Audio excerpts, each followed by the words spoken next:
పూర్ణిమ ప్రిన్స్లో కళ్యాణం కమనీయం సేల్స్. ప్రతి 15,000 కొనుగోలుపై ఒక గోల్డ్ కాయిన్ ఉచితం. ఇప్పుడు మేము అంతే అమౌంట్ కావాలని భీష్మించి కూర్చుంటే అంతకన్నా తక్కువకు వెళ్ళిపోయిన వాళ్ళు ఉన్నారు. అది మీలో మీరే కొట్టుకుంటారు. మనం ఏం చేయలేము. మన టార్గెట్ ఏంటంటే నెల అయ్యేటప్పటికి ఇదిగో మన ఈఎంఐలతోని బయటపడాలి, ఈ నెల బాగుండాలి అనుకుంటే తక్కువలో తక్కువ నాకు ఒక 3 లక్షల రూపాయలు అయితే సంపాదిస్తాం మంత్లీ. ఒక్కోసారి ఆ 3 లక్షలు కూడా రాకపోవచ్చు. ఇప్పుడు ఇదే నెల మార్చి నెల తీసుకుంటే 1, 2, 3, 4 లేదే లేదు. ఇంట్లో ఖాళీగా కూర్చున్నాం. మళ్ళీ 5, 6, 7 చేసి 8, 9, 10, 11, 12, ఈరోజు 12, 13 లేదు. మళ్ళీ 14 ఒకటి వస్తే లేదు, మళ్ళీ 15 లేదు. ఇంకంతే కాదు సార్. ఇప్పుడు నార్మల్గా ఓపిక ఎలా ఉంటుంది? అంత ట్రావెలింగ్ అదంతా ఓపిక ఇంకా ఎంత కష్టపడతారు అని మీకు అనిపించలేదా? అంటే ఇంత మీ అబ్బాయి గురించి చెప్పారు, మీ కోళ్ళ గురించి చెప్పారు, అయిపోయింది అబ్బా స్టేజ్ అంతా అయిపోయింది, సంపాదించేశారు, కొంచెం ఖాళీ కూర్చుందా. సంపాదించేశారంటాను లేదు. నేను జబర్దస్త్ అపారో సెటిల్ అయ్యాడనే మాట లేదు.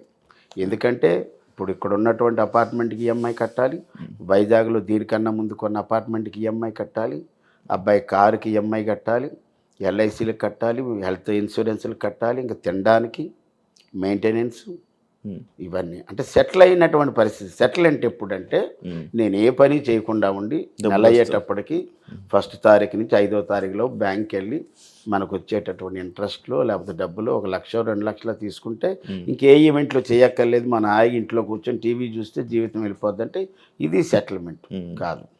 ఎట్ ది ఏజ్ ఆఫ్ 59 నేను ఇంకా సెటిల్ అవ్వలేదని చెప్తా. జబర్దస్త్ పని అయిపోయింది అంటే యాక్సెప్ట్ చేస్తారండి? అయిపోయింది అంటే రేటింగ్ పడిపోయింది కాబట్టి అయిపోయింది అంటున్నారు, కానీ గుడ్ గోయింగ్ కదా, దానికి మార్పులు చేర్పులు జరుగుతూనే ఉన్నాయి. అంటే జబర్దస్త్ పడిపోయిందంటే ఒక్కొక్కరు ఒక్కొక్క రీజన్తో వెళ్ళిపోయారు, అది మీకు తెలుసు. అవును, నేను చాలామంది జబర్దస్త్ రీసెంట్గా చాలామంది ఆర్టిస్టులు చేసిన తీసేశారు, మమ్మల్ని వద్దనుకున్నారు, మేము ఉన్న రోజులు ఉన్నారు, మమ్మల్ని పీకి పడేశారు. అది వాస్తవంగా జరుగుతుంది. ఎగ్జాంపుల్ నేనే మొన్నటి వరకు నోకరాజ్ టీంలో ఉన్నా. అవును, నోకరాజు అంటే నోకరాజ్ టీంలో ఉన్న తర్వాత నోకరాజ్ అనుకోకుండా బిగ్ బాస్ లాంటి షో మా టీవీలో ఒకటి వస్తుంది కపుల్స్ది, అందుకే mad for each other, made for each other, mad for each other దానికి వెళ్ళిపోయాడు. సరే వెళ్ళినా గుడ్ లక్ అన్నాం. అప్పుడు ఆ టీంలో నేనున్నాను. ఉన్నప్పుడు మమ్మల్ని హోల్డ్లో పెట్టారు, ఆగా.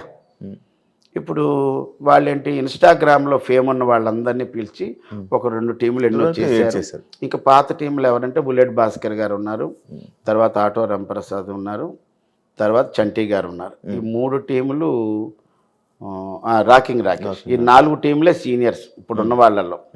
అప్పట్లో ఉన్న 12 టీముల్లో ఇప్పుడు ఉన్నవి 4 టీములు సీనియర్లు, మిగతా అంతా ఇన్స్టాగ్రామ్లో ఉన్నారన్నమాట. వాళ్ళు ఏంటంటే రేటింగ్ పడిపోతుంది. ఇప్పుడు వ్యాపారం పడిపోయినప్పుడు మనం ఏం చేయాలి? పాత కొత్తనో పక్కన పెట్టి ఇంకా ఏదో కొద్దిగా యాడ్ చేసి చేయాలి. ఇప్పుడు ఎంతమంది ఉన్నారు? చాలామంది ఉన్నారు. సరే, వాళ్ళకి మంచి అవకాశాలు వస్తున్నాయి. మనం దాని గురించి నన్ను హోల్డ్లో పెట్టినా నేను ఇబ్బంది పడలేదు. బట్ నాకేంటంటే బాబాయ్ మీరు వస్తారు మళ్ళీని, మీరు కొద్దిగా టైం అలా అన్నారు. నేను వేరే షోకి కూడా వెళ్ళలేదు. అన్న మీ ఫస్ట్ సినిమా చందమామ అని అంటారు కదా? నా first cinema 2000 Visakha movies, Ramojirao గారి నిర్మాత, తేజ గారి director of photography, BV Ramana గారి డైరెక్టర్. శుభవేళ. ఇప్పుడు డాక్టర్ రవి ప్రకాష్ అంటారు, ఈయన ముందు డాక్టర్ రవికాంత్, ఒరిస్సా అమ్మాయి అనసూయ అని హీరోయిన్. శుభవేళ సినిమా పేరు. అది నా ఫస్ట్ సినిమా. చందమామ తర్వాత ఫేమ్ వచ్చాక మేబీ కనబడ్డాక ఆ సినిమా. ఓకే, బేసిక్గా అప్పారావు గారి లైఫ్ బాగానే ఉండేది, కానీ ఆయనకి కాన్స్టెన్సీ అని అంటారు. లైక్ అంటే ఎలాగంటే ఇప్పుడు ఒక 2-3 సార్లు జబర్దస్త్ చేశారంటే మళ్ళీ బ్రేక్ తీసుకొని మళ్ళీ వేరే పనులు చూసుకొని. నేనేమి బ్రేక్ తీసుకోలేదు కాబట్టే నేను 450 సినిమాలు చేశాను శివ. బ్రేక్ తీసుకొని మధ్యలో జ్వరమను, ఊరెళ్ళాలను, చిన్న ఫంక్షన్ ఉన్నదను, ఒంట్లో బాగులేదను, సిక్ అయిపోయాను చెప్పేసి అబద్ధాలు ఆడేసి చేసి ఉంటే ఈరోజు నా సినిమా ట్రాక్ రికార్డు 600 దాటి ఉండేది. 600 దాటి ఉండేది. నా ట్రాక్ రికార్డ్ ఎంత మంచిదంటే from the beginning of Shakalaka Shankar దగ్గర నుంచి సెకండ్ లాక్డౌను నేను ఆగిపోయిన వరకు కూడా చెప్పాలంటే అద్భుతం. ఒక్కరోజు కూడా నేను జబర్దస్త్ మానలేదు. ఇప్పుడు జబర్దస్త్ ప్రాక్టీసులు. ఫస్ట్ స్టూడియోకి వెళ్ళిన ఒక నలుగురు ఐదుగురిలో నేను ఒకడిని. ఫస్ట్ నలుగురు ఐదుగురిలో కూడా నేను చెప్పాలి, నేను సెకండ్ ప్లేస్ అని చెప్పొచ్చు. మేనేజర్లు ఉండేవారు అక్కడ. మురళీకృష్ణ గారు ఉండేవారు, తర్వాత ఏడుకొండల గారు ఉండేవారు. ఆ తర్వాత నేనే వెళ్ళేవాడిని. 7 గంటలకి లొకేషన్లో ఉండేవాడిని. అంత కమిట్మెంట్గా టైం అంటే టైం. ఎట్టి పరిస్థితుల్లో నేను కూడా మన కారు వచ్చే ముందు చూస్తే 11:53 ఉంది, ఇంకా 7 నిమిషాలు మన టైం ఉంది. ఆ టైంలో అబ్బాయి ఫోన్ చేశాడు, కిందకి వస్తున్నానని. అంతే. ఓకే, మొత్తం పర్ఫెక్ట్ టైం అంటే టైం పంక్చువాలిటీ అంటే ఇంక మరి టైమే. అలా ఉన్నాను కాబట్టి ఇందాక మీరు అన్నారు బాగా స్ట్రైన్ అయిపోతున్నారు, అలిసిపోతున్నారు అంటే తప్పదు. ఇంక మన జర్నీ స్టార్ట్ అయిపోయిన తర్వాత మనం ఎక్కడ ఆగడానికి వీలేదు. నేను ఈ జర్నీలోనే బాగా ఎంజాయ్ చేస్తాను. అలాగని సూపర్ డీలక్స్ బస్ ఎక్కుతాను, అలాగని ఒక కార్ ఎక్కేస్తాను. ఇంకోటి ఏంటంటే దీని గురించి చెప్పాలంటే జనవరి నెలలో నేను ఎంత స్ట్రెయిన్ ఫీల్ అవ్వలేదు, కానీ ఎంజాయ్ చేశాను. ఆ ట్రిప్ మీకు ఇంత తిరిగాడా అనిపిస్తుంది. జనవరి 13 హైదరాబాద్లో బయలుదేరి 14 మార్నింగు, జనవరి 12 బయలుదేరి 13వ తారీఖున నెల్లూరు వెళ్ళా. నెల్లూరు దగ్గర అల్లూరు ఎర్లీ మార్నింగ్ 5కి దిగాను. వాళ్ళు తీసుకొని వెళ్ళారు, రూమ్ ఇచ్చారు. ఆ రోజు 13వ తారీఖున ఒక అమ్మగారి పేరిట, వాళ్ళ తల్లి గారి పేరు మీద తల్లిని బాగా చూసుకునే వాళ్ళకి సన్మానాలు చేశాడు. అది నేను గెస్ట్. మా ఊరు ఆయన మేడా మస్తాన్ రెడ్డి గారు అని ఎప్పటి నుంచో చేస్తారు. అది అయిపోయింది. 13వ తారీఖు ప్రోగ్రామ్ అయిపోయింది. 13వ తారీఖున పోలేరమ్మ ఉత్సవాలు జరిగితే అక్కడ ఉన్న వాళ్ళు అన్నారు, అపారాలు ఎలా మీరు ఊర్లోనే ఉన్నారు కదా, మీరు వెళ్ళేది రేపు కదా, మా పండగలోకి రండి అంటే అక్కడికి కూడా వెళ్ళాం. అది అయిపోయిన తర్వాత 14వ తారీఖు మధ్యాహ్నం, 14వ తారీఖు జనవరి 14వ తారీఖు ఉదయం 10 గంటలకి భీమవరం. మళ్ళీ ఆ నైట్ 1 o'clock బస్సు ఎక్కిస్తే 14 భీమవరం దగ్గర తాడేరు, మా పంచప్రసాద్ ఊరు అది. ఆ ఊర్లో కోడి పందాలు, అక్కడికి వెళ్ళాను. అది చూసుకొని 4 గంటల వరకు 14వ తారీఖు అక్కడే ఉండి అక్కడ కారు కట్టించుకొని పాలకొల్లు రెస్పెక్టెడ్ మినిస్టర్ నిమ్మల రామానాయుడు గారి కార్యక్రమం అక్కడ. ఏది 14వ తారీఖు రాత్రి. అదైపోయిన వెంటనే 15 మార్నింగ్ 5 గంటలకు విజయవాడ. అక్కడ 2 గంటలు పడుకొని అక్కడ మా ఫనీ అని ఉంటాడు.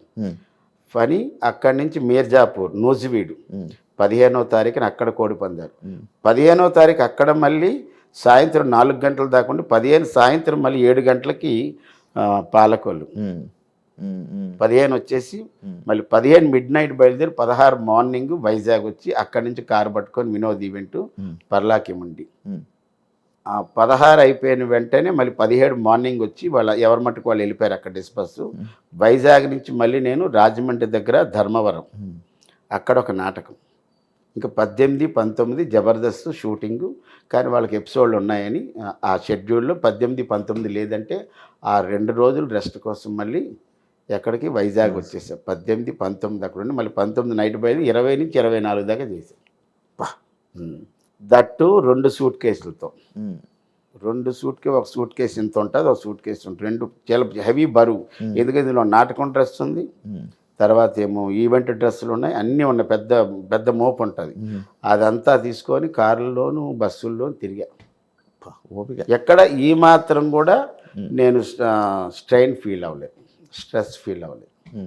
అన్న అది నేను ఒకటి విన్నది, హెయిర్ కలర్ వల్ల మీరు ఇంత బ్లాక్ అయిపోయారంటారా? అవును. నేను ఒంగోలు సినిమాకి జనరల్గా సినిమా ఆర్టిస్టులు కానీ స్టేజ్ ఆర్టిస్టులు కానీ ఎవరైనా సరే ఏదైనా ప్రోగ్రామ్ ఉంటే అక్కడ దాకా ఉన్నది వదిలేసి కలర్ వేస్తారు. నేను అలా కలర్ వేసాను. నాకు తెలియదు. కొన్నాళ్ళు అయిన తర్వాత వైజాగ్లో ఒక షూటింగ్ ఓపెనింగ్కి వెళ్ళా. ఓపెనింగ్కి వెళ్ళినప్పుడు ఒక మేకప్ మ్యాన్ నాకు, బాబాయ్ మీ ఫేస్కి అమోనియా పట్టేసింది అన్నాడు. అంటే మనకి ఎయిర్ కలర్లో అమోనియా ఉంటుంది, కొన్ని నో అమోనియా అని కొన్ని ఉంటాయి. మనకి అలాగే మనం ఏంటంటే మంగళ షాప్కి వెళ్ళి చేసేసుకుంటాం. అలా ఎక్కడ పడిందో నాకు తెలియదు, కానీ నాకు తెలియకుండా ఒక బ్లాక్ ఫామ్ అయిపోయింది. ముందే మనం బ్లాక్గా ఉంటాను, దాంతో ఇది ఒక బ్లాక్ వచ్చింది. నాది ఇరిటేటెడ్ బ్లాక్ కాదు, కానీ ఒక మోస్తరు బ్లాక్ వచ్చింది. అతను చెప్పినప్పుడు అంటే అదేంటి అమోనియా అంటే ప్రతి ఎయిర్ కలర్లో అమోనియా ఉంటుంది, అది మీకు పట్టేసింది అన్నారు. ఇక్కడ వరకు చూస్తే అన్నీ బాగానే ఉంటాయి. అవునవును. ఈ ఒక్క ఫేస్ వరకే వచ్చింది. అది కూడా అనుకోకుండా భగవద్ అనుగ్రహం అది ప్లస్ అయింది కూడా నాకు. ఓ అందుకే ఇప్పుడు మీరు ఏం చేయించుకో ఏం చేయించడం అంటే పాపం నా కోసం మిలిటరీలో పనిచేసినటువంటి ఒక ఆయన వాళ్ళ భార్య నాకు వాళ్ళ పాప ఎక్కడో గణపతి కాంప్లెక్స్ దగ్గర నన్ను చూసి, డాడీ మీకు కరెక్ట్ పేషెంట్ దొరికాడు, మీరు అతను పట్టుకోండి, అతను మన సన్ సిటీలోనే ఉంటాడు అని చెప్తే వాళ్ళ ఇంటికి వచ్చి వాళ్ళ క్లినిక్కి తీసుకెళ్ళి వాళ్ళు 4 సిట్టింగ్లో 4 ట్రీట్మెంట్లు ఇచ్చారు. అది చేశారు. నాకు కొన్ని డేట్లు లేక అవి లేక వదిలేసాను, కానీ లేకపోతే వాళ్ళ వల్ల కొద్దిగానే మార్పు వచ్చేదేమో, ఏదో ఎక్కడ చిన్న తగిలింది వచ్చింది తర్వాత. కలర్ అయితే మాత్రం ఓ షూటింగ్కి ఎయిర్ కలర్ వేయటం మూలాన ఇది వచ్చేసింది. అది కూడా మనకు ప్లస్ అయిపోయింది. అయినప్పటికీ ఇప్పటికీ కలర్ వేస్తూనే ఉన్నాం ఏదోటి. ఇక్కడ ఇవన్నీ వెయ్యాలా. ఏదైనా ప్రోగ్రామ్కి వెళ్తే మా రచ్చరవి బాగా గుర్తు చేశారు. మా రచ్చరవి ఒక మంచి మాట అంటాడు, డాడీ నువ్వెక్కడికి వెళ్ళినా సరే మన ఒరిజినల్ కొంతవరకు తెలియకూడదు, మనం ఎప్పుడు కూడా యంగ్గా ఉండాలి, యాక్టివ్గా ఉండాలి, ఎనర్జెటిక్గా ఉండాలని ఈ మాట చెప్తాడు. అది నేను రోజు పాటిస్తాను.